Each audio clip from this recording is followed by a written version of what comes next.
क्या आप कोई प्रॉपर्टी लेना चाहते हैं? क्या आपने कोई फ्लैट खरीदने की प्लानिंग करी है? क्या आप प्लॉट में इन्वेस्टमेंट करना चाहते हैं? आपको इन्वेस्टमेंट कहाँ करना चाहिए? आपको प्रॉपर्टी खरीदने के पहले किन चीज़ों को ध्यान में रखना चाहिए?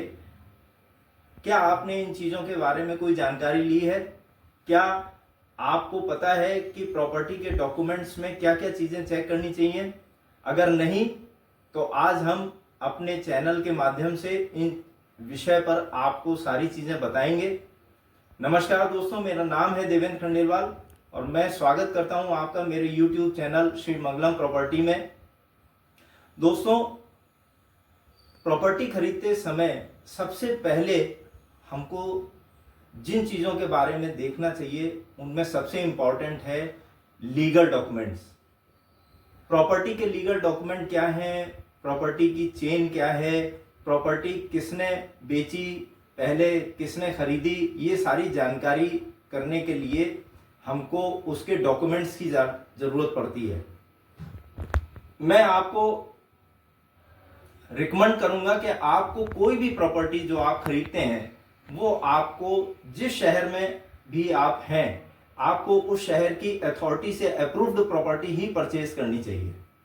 अगर आप ऐसा करते हैं तो आप ये जो लीगल चेन है डॉक्यूमेंट्स की उसको चेक करने की आपको ज़रूरत नहीं है, क्योंकि वो चेन पहले ही जेडीए ने या जो भी अथॉरिटी है उसने ऑलरेडी चेक कर रखी होती है।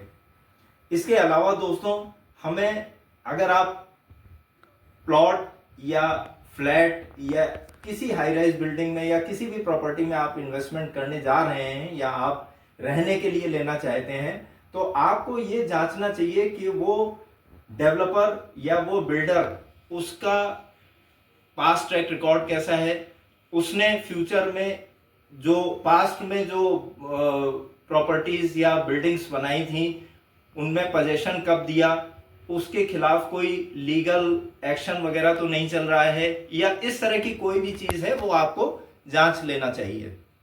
इसके अलावा दोस्तों, RERA real estate regulatory act, इसके बारे में अगर आप पढ़ें तो आपको ये पता चलेगा कि कोई भी बिल्डर या डेवलपर उसको गवर्नमेंट ने, हमारी सरकार ने इस चीज के लिए बाउंड कर रखा है कि उसको जो भी उसने वादे आपसे किए हैं, कंज्यूमर से किए हैं, वो सारी चीजें उसको समय से देनी होंगी। तो आपको ये चेक करना है कि आप जिस प्रोजेक्ट में, जिस बिल्डर या डेवलपर के प्रोजेक्ट में प्रॉपर्टी परचेज कर रहे हैं वो प्रॉपर्टी रेरा से रजिस्टर्ड है या नहीं है।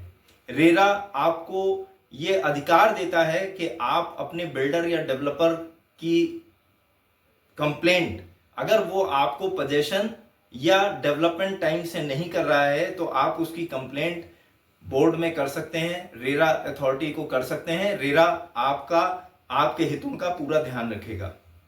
इसके अलावा दोस्तों, सबसे बड़ी बात है कि आपको जो छोटी छोटी चीजें ध्यान में रखनी है वो है प्रॉपर कनेक्टिविटी, आसपास का एरिया, उस एरिया में आने वाली फ्यूचर प्लानिंग, आपके शहर की जो भी अथॉरिटी है वो अथॉरिटी वहां पर कौन सी फैसिलिटीज लाने वाली है, इन सब चीजों को आपको ध्यान में रखना चाहिए। अगर आप ये सब चीजें ध्यान में रखते हैं तो निश्चित मानिए आप जो भी प्रॉपर्टी ले रहे हैं उसमें आपको एक अच्छी ग्रोथ मिलेगी और आप कभी भी भविष्य में धोखे से बच पाएंगे।